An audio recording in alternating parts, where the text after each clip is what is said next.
Welcome, everyone, to our Tuesday afternoon Accelerated Breakthrough Mastermind. Gang, this call is all about improving your sales volume, your production, your bank account balance, and your net worth. And every week, I try to invite somebody who I perceive to be an icon of our industry. And man, I've been after this guy for a long time. And I'm so excited that Ricky Carruth could join us today. Ricky is a dynamic realtor. He owns Zero to Diamond, which is free coaching, by the way, which is a phenomenal opportunity for many of you, no doubt, to align with Ricky. And yet today, Ricky's just going to open the Komodo. He's going to share with you everything that he knows about selling real estate, what he does, what works, what hasn't worked, his successes, and his learning opportunities. So, Ricky, welcome to our call, bud. How you doing? What's good, man? Good to see you. Great to see you, Ricky. You look sharp, man. Well, you and I have had the opportunity to coach together for quite a number of months, and it's just been really fun. I love coaching people that inspire me personally, and Ricky, you're one of those guys, no doubt about that. And yet, you and your dad in the Gulf Shores of Alabama, you guys are just crushing it. So, just introduce yourself. Give us kind of the story, if you don't mind. First, how'd you get into real estate? How long have you been selling real estate? And what do you love about it? Yeah, no, good to see everybody. How many people's on here? Oh, nice. I'm sure you guys are all over the country and stuff. So really good to see you. A lot of you probably know my story. Some of you probably don't. So I got in real estate in 2002. I failed a history class at University of Alabama. I went to 4 different colleges in 2 years, and I was roofing houses with my father. And I knew I didn't want to do that forever. So I got my real estate license, and still didn't know if I wanted to do it, honestly, but I just kind of went for it. And at the moment that I actually committed, it took me 8 months to get to my first deal. And then the market exploded, right? The 2003 and 4 moment, where it was really similar to 2020 and 21, honestly. Real similar run up, if you will. It was just kind of really wild, multiple offers, same thing. And but 2005, 6, 7, 8, a lot different than 2022, 23, 24 is going to play out. But I lost everything during that time. So I made $1 million or so flipping houses mostly. I took my real estate money, flipped houses, got into a lot of debt doing that, didn't realize what was going on. I was too young. I didn't really understand the rules of the game, and ended up losing everything. Went back to roofing houses. I was working on an oil rig. I was sleeping in my car. I was eating out of people's refrigerators. I was bankrupt, and like it didn't matter to me, honestly. I mean, when you wake up every day and you work as hard as you can work every day. A lot of these people that are part-time, they're like, I want to go full-time. I just want to go full-time, full-time, full-time. It's like, well, wait a minute. When you go full-time right now at your job, you wake up, you work as hard as you can all day, and then you go to bed, you do it again the next day. So when you go full-time agent, what are you going to do all day? It's like, I'm going to get up, I'm going to work all day, I'm going to go to bed, do it all again. So your life doesn't really change that much as far as your day-to-day, your hustle, your grind. Real estate's actually a lot harder than your part-time, than your full-time job. But at the end of the day, when I lost everything and went back to roofing and all that, I didn't really care, because I was just going to get up and work all day, no matter what was in front of me. So I'm always going to get up and work as hard as I can, and whatever the greatest opportunity is in front of me at any given time. So if I were to lose everything again for some reason, it would be the same thing. I'm going to get up and work as hard as I can, and whatever the greatest opportunity is right in front of me. And so I got back in real estate in 2008. I got laid off from the oil rig, and here we go, dude. Round 2, man. Thank God, because honestly, I didn't know if I'd ever get back in real estate again during that time. But I never gave up my life. The only bills I had was a cell phone bill, and I kept my license active and paid all my MLS dues. I didn't have a light bill or a phone or a car payment or insurance or, anything. I literally just kept my cell phone active and paid my real estate dues to keep my license active.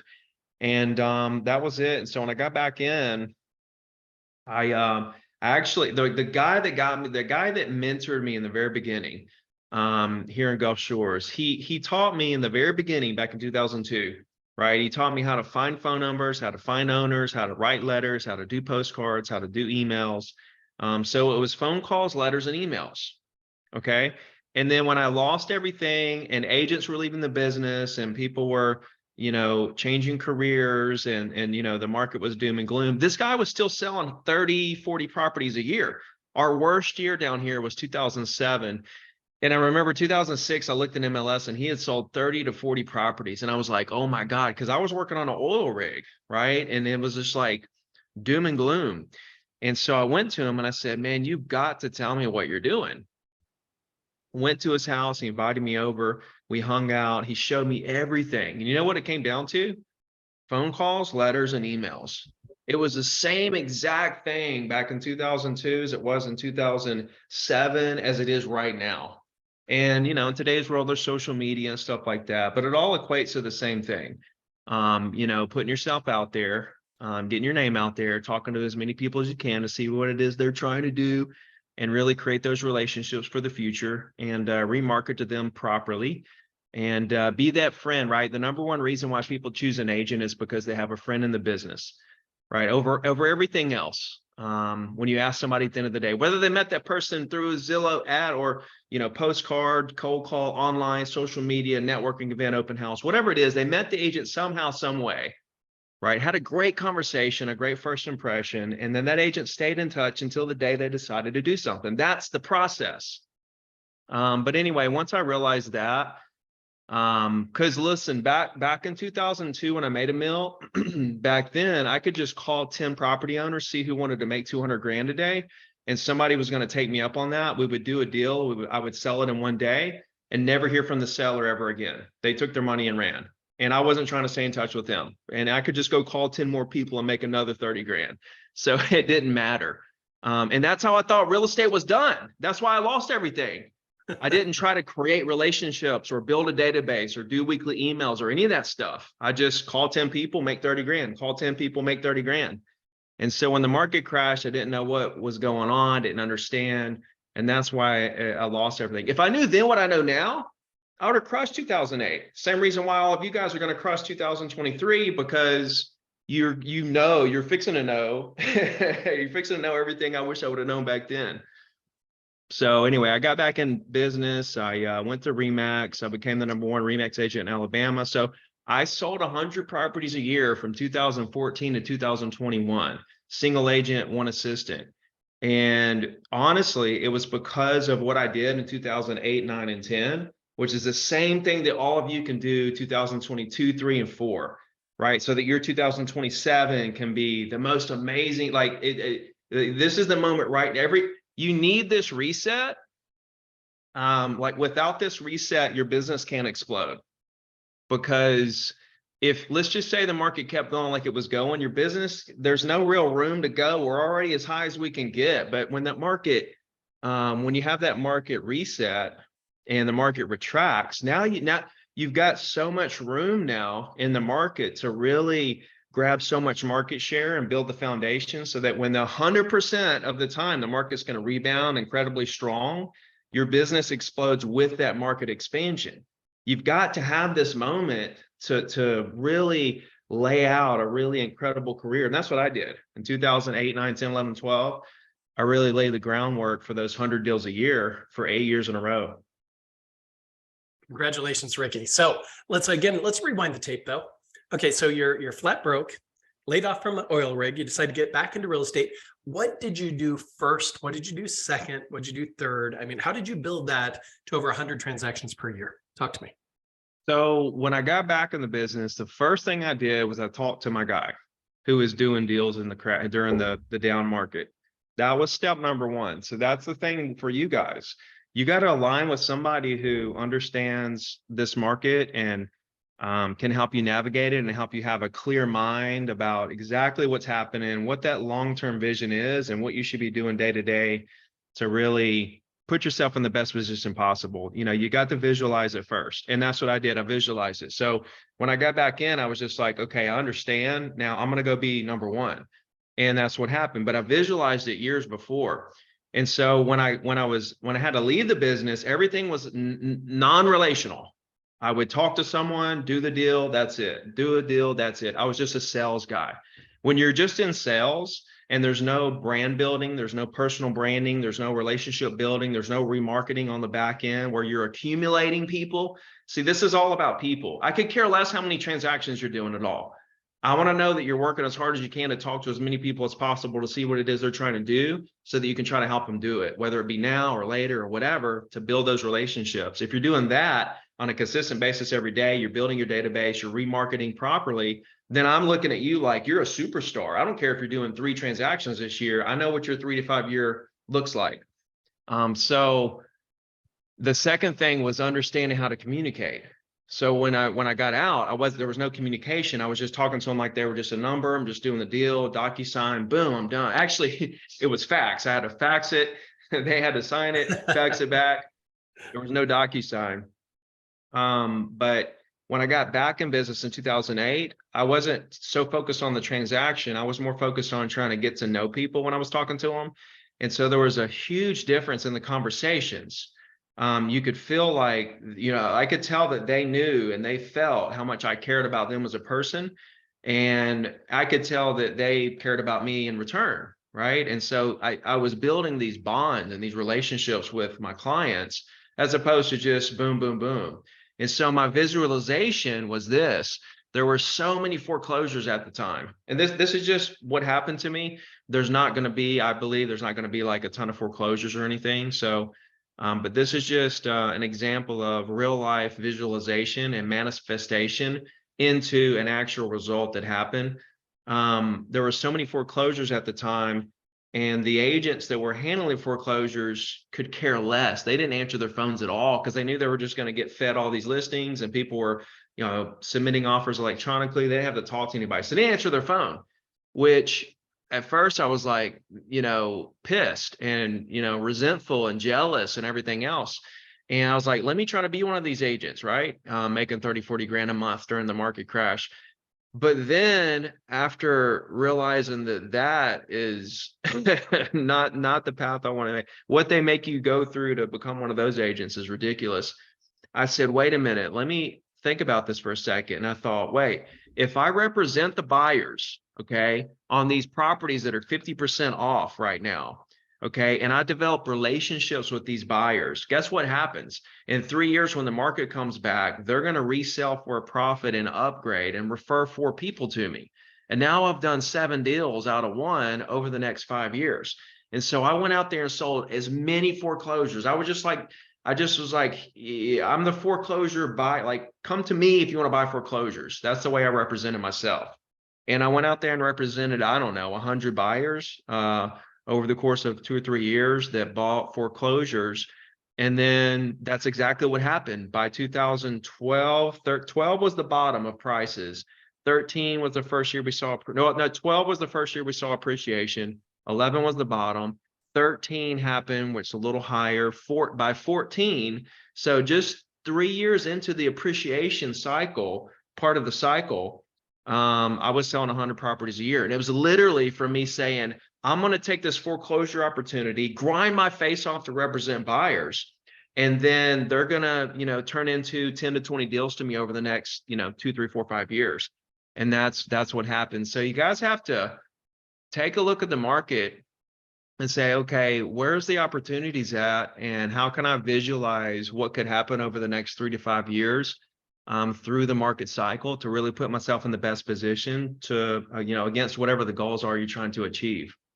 Well, Ricky, I remember when we had our onboarding conversation, when you engaged me as your coach, and I so appreciate the opportunity to work with you, align with you. And I asked you the question, what would you like for me to do if you do not, or if you struggle with the tasks that you've agreed to do? And you said to me, Sean, you don't have to worry about that. I'll make it happen. Either I do it or I don't. Yet, how do you hold yourself accountable at such a high level, Ricky, to implement, deploy new strategies, tactics, make all of those conversations happen day after day after day? What do you do? Well, it's not, I think the first step is to realize that it's not anything. It's not, they're not massive tasks. They're really easy to do, easy not to do, right? They're easy to do and easy not to do. But it's easy. Like, I mean, it'd be cool to get an example of something that you guys think would be like a tough task or something that's so hard to keep yourself on track with or be disciplined with? Like, give me an example. Okay, so you said make 10 conversations happen and make 30 grand. How did you hold yourself accountable to make those 10 conversations happen? Because here's what I've learned. Most agents, they jump into real estate for 3 basic reasons, right? Number one, it's freedom and do what I want when I want. I don't have a boss. Total autonomy, right? Number two is flexibility. Oh, Ricky, you want to go golfing on Friday afternoon? Let's do it, man. I'll drop everything. Let's go golfing, right? Total flexibility. And of course, the third reason is financial wealth. Now, here's the challenge, gang, is they choose freedom and flexibility first, and therefore they never get around to financial wealth.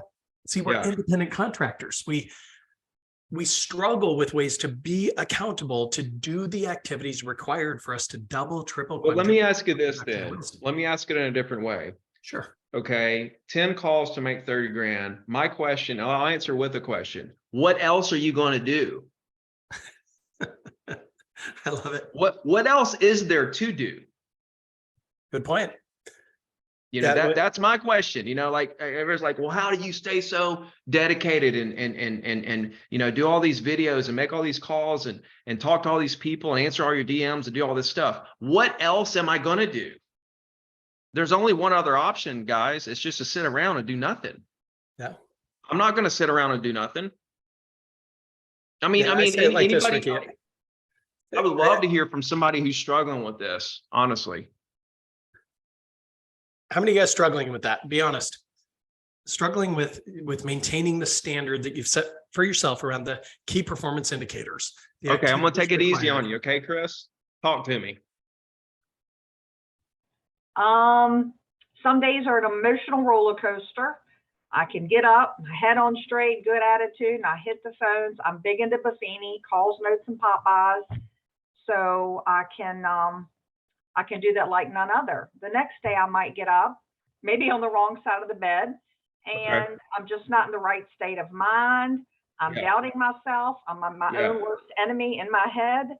I know what I'm supposed to do, but damn it, I got to do it. I got to hold myself accountable and make myself do it. And that's where I'm struggling. Okay. Just quick answer. Do you stay up? Do you work past 5 or 6 o'clock every day? Not every day. No. Okay. So that's a big part of this, right? Is living that balance where 5 or 6, you should be shutting down and only taking care of like the most important stuff, like if at all, letting everything else go to the market. Sometimes we get burnt out. Where when the next morning we wake up, we've been working till 8 or 9, our mind is shot and we're just burnt out and we're not at our peak performance.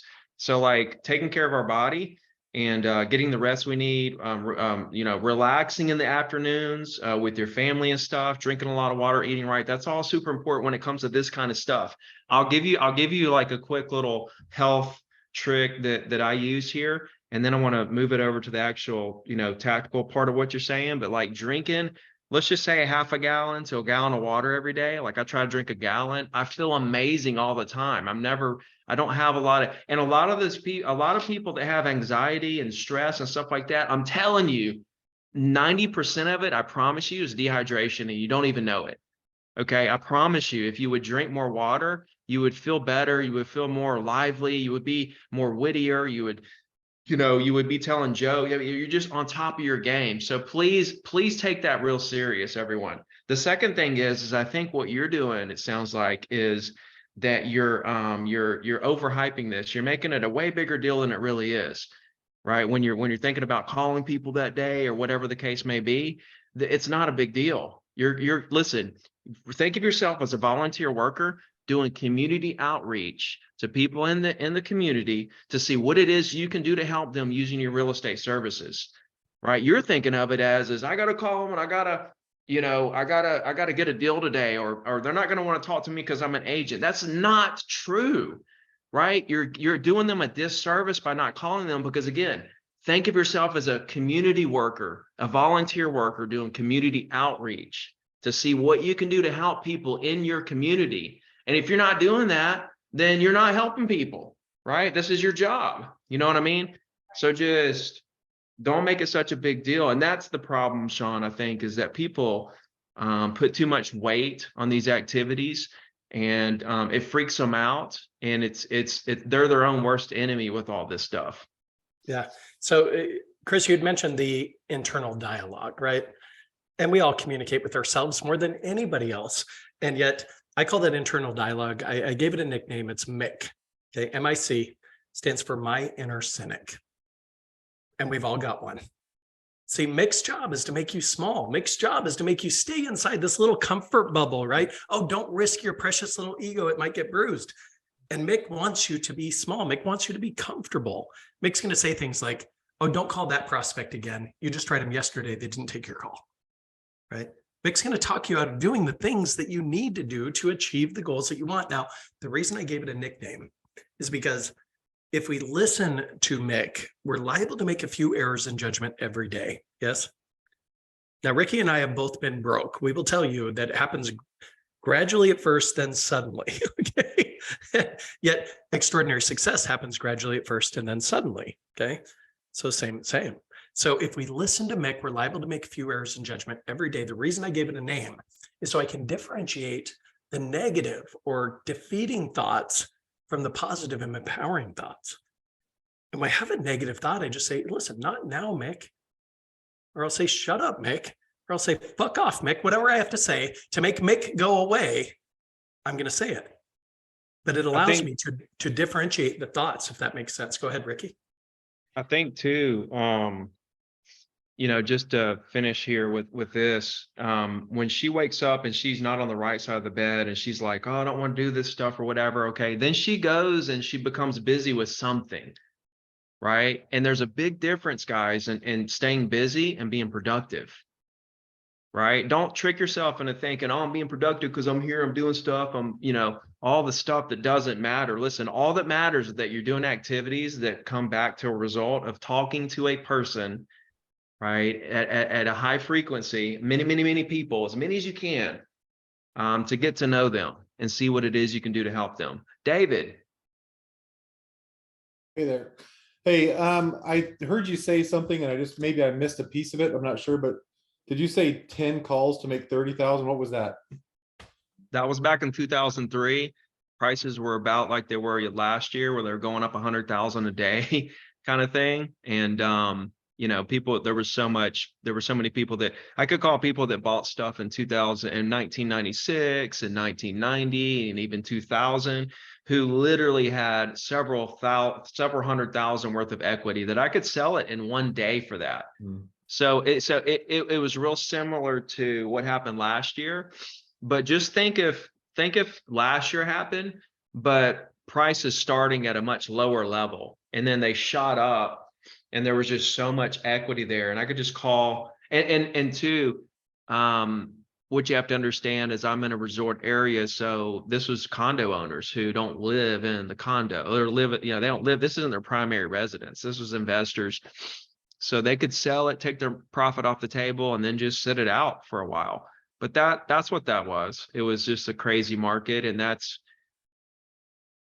I'm glad it happened, honestly. I mean, it was, that was what I was born into this business.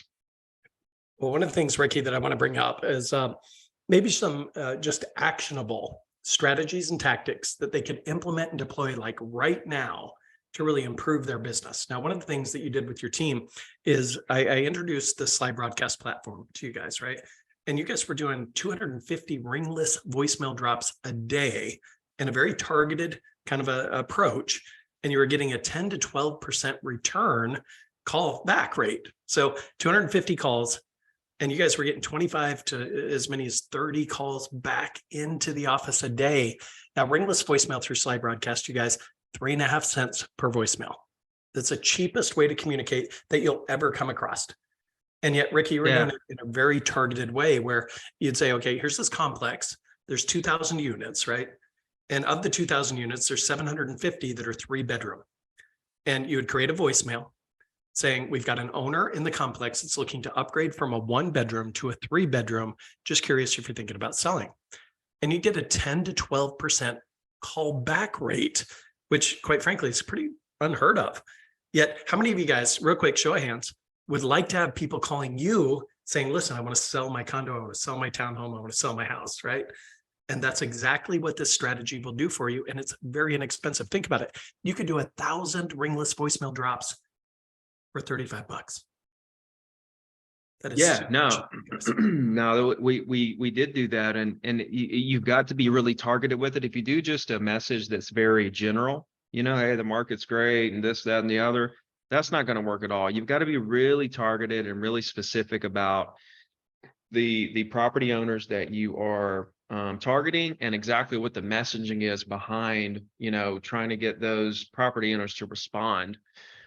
So that's very important. So it's something you can kind of play around with. I saw the was it Land Voice? Oh, that's where you get the numbers. But no, listen, guys, I mean, actionable stuff and thinking about everything. Listen, let me kind of go on a little rant, then I can take some questions or whatever.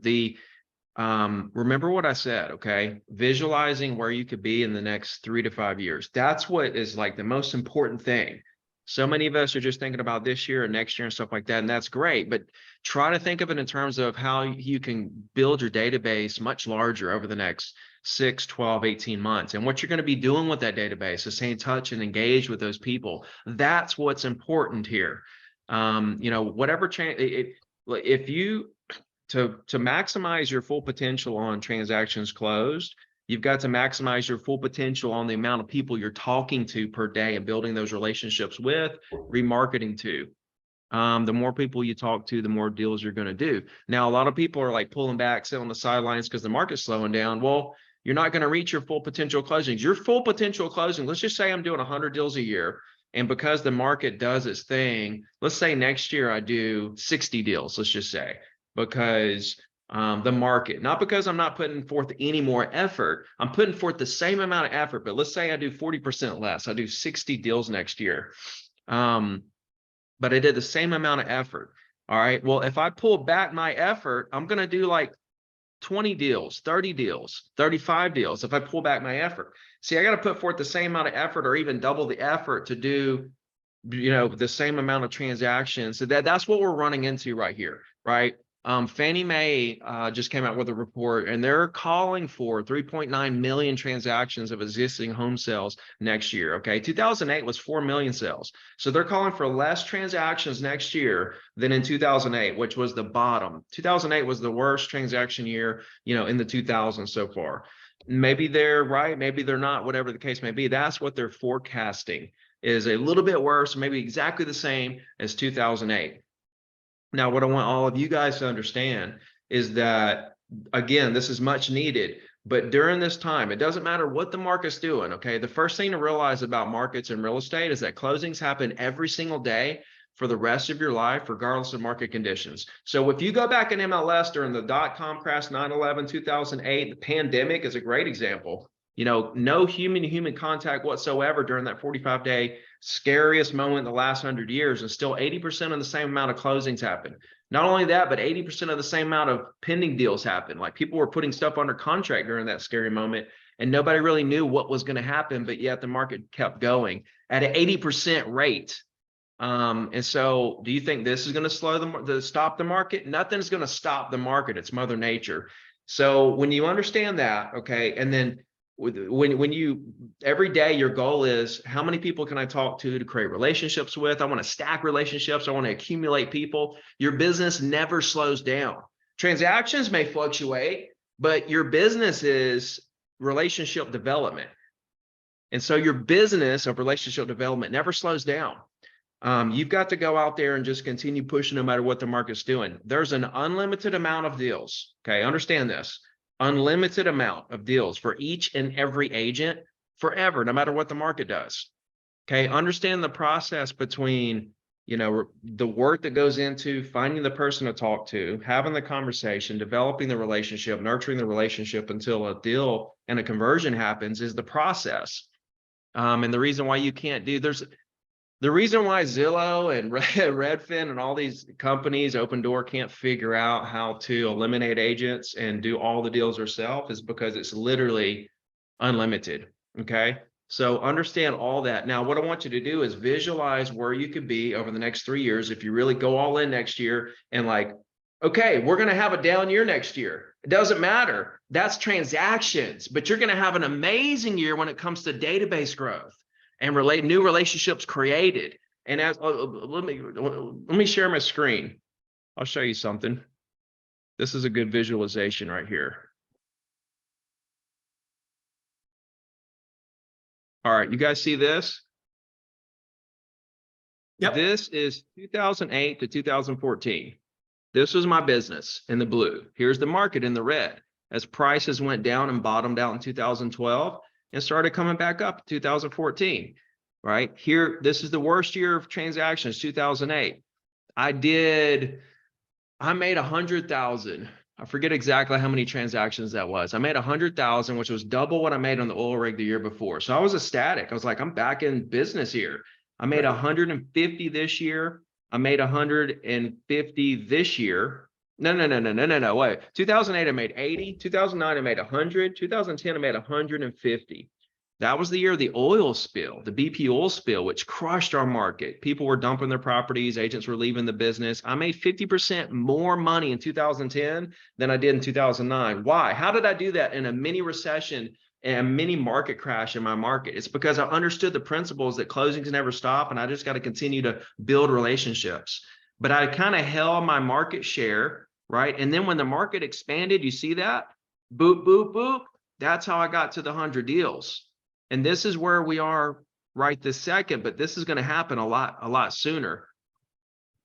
We're going to lose a lot of agents too. Tons of agents. I'm expecting like 500,000 agents are going to leave the business they've just been sitting on the sideline next year when the dues come up. So guys, please, next year, don't quit the business, go all in. This is your moment to shine. What you can do strategically. This has been my favorite little pep talk for, okay, go out there and build your business as far as like tactical, actionable stuff, is to go out there and say, okay, the market's whatever. Let me go out here and create my own market. All right. So let me tell you what I mean. Go out there and go after absentee owners, for rent by owners, subdivisions with a lot of rental properties, even just call regular subdivisions, whatever your strategy is. But every person you talk to, whether it's a Zillow lead, Facebook, cold calling, expire, whatever it is, at the end, have your normal conversation, but at the end of the conversation, say, hey, let me ask you this before you go. Would you be interested in a really good deals on a rental property? Right? And just see if that catches their interest at all. Okay, because if you can stack a list of people who are interested in really good deals on rental properties, okay, so think about this. It's almost like the express offer situation, right? How many guys are express offer certified? Okay, so think about that concept where you're going out there, you're in the portal, you see the institutional buyers that want to buy in your market, and you go find the sellers. What if you had your own pocket of buyers, okay, your own pocket of investors? Okay. And all you have to do is add this one little question at the end of every conversation you have with people. When you got to the end, you got their information, you found it, you connected, whatever the case may be, you're fixing to get off the phone and just stay in touch with them forever or whatever. Ask them this one little question at the end. Listen, before you go, let me ask you this. Would you be interested in really good deals on rental properties? And they're like, yeah, I'd be interested in that. Oh, cool. Listen, tell me exactly what you're looking for. Commercial, single family, duplex, fourplex. What exactly do you like in terms of investment properties, right? And then stack a list of 5, 10, 15, 20 people, okay, who are interested in good deals on investment properties. All right. And then boom, you've got your list, right? Then you can take that criteria and target those subdivisions and those types of properties and say, hey, I got a buyer. It doesn't matter if this buyer, you don't know what this buyer will pay. You don't know what they won't pay. You don't know what the seller wants. You don't know what he doesn't want, right? I've got a buyer. Cool. Let me come look at it, meet you, see what it looks like, take some pictures from my buyer, and then I'll come back and see if he wants to make an offer. Boom. You created your own express offer situation and thus your own market. You created your own market. It's just like you have the buyer, you have the seller, you're out here. Because what trips me out, Sean, is that this business for real estate agents, your job, okay, correct me if I'm wrong here, is to connect buyers and sellers, right? And what I'm seeing from you guys is that you find a buyer and then you want to wait on another agent to find the seller and wait on it to come on MLS. Right? You want to wait.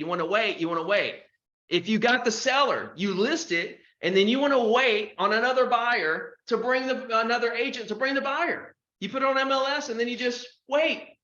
You're just waiting on other agents to do the other half of the job when you only did 50% of the work so far of what this job is actually, predicated on. It's like you're supposed to be connecting buyers and sellers here, and we're so spoiled with MLS, and we're so there's some other words, but like we're in this place where it's just like we've forgotten what our job really is here, and we basically we're getting lazy as a generation of agents, waiting on the other side to figure it out or come forward. We need to be the ones who take control of our entire situation. We need to be in control of our own destinies here, where you can literally create your own market with your own sellers, your own buyers, and work your own deals. And so that's what I've been telling my group lately, is to go out here and create your own market. Get in the trenches. I mean, get out there and meet some people and talk to people and make some stuff happen. But most realtors, Ricky, they work a half cycle sales business.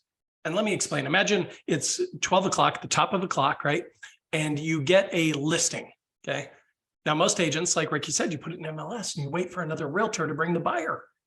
Yet when you advertise that listing, what do you get? What's a natural byproduct of getting a listing? What kind of leads do you get?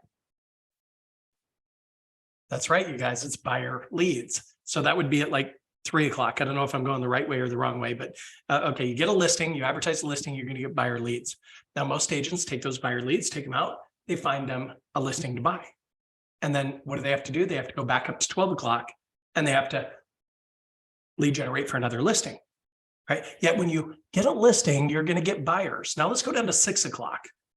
Advertise the buyers, then you're going to get more listings. You guys get this? You advertise the listing, you get more buyers. You advertise the buyers' needs, then you get more listings. See, buyers call in houses, yet sellers call on buyers. How many of you guys, just out of curiosity, are advertising the needs of the buyers you're working with? Anyone? And how many of you have a buyer right now that would buy a home? You'd be under contract by midnight tonight if you had the right property to show them. Anyone? So you take those buyers' needs, you advertise that on social channels through email campaigns, you send a direct mail piece to everybody in your sphere of influence saying, I've got this buyer, here's what they need. Or better yet, I've got these 7 buyers and here's what they need. And you break up the price points. Like you do the first time buyer price point, you do the move up buyer price point, you do the luxury price point, you get an investor who's looking for a fourplex, you get somebody who's looking for a land deal, and you advertise their needs to everybody in your database. Your phone is going to ring with people saying, hey, buyer number 3 on your list looks like it might be a good fit. I'm thinking about selling. You guys with me on this?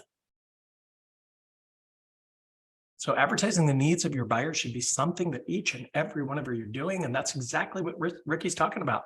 You get the buyer, you get the listing, you double end the deal, you make twice the amount of money. And here's the cool thing. When you do everything with dual purpose, all right, which means that every action you take, there's a primary reason why you're doing it, but then there's also all these backup reasons why you're doing it. Whereas if the primary reason doesn't work out, you've still won because you have all these backup reasons, right? So let me give you an example.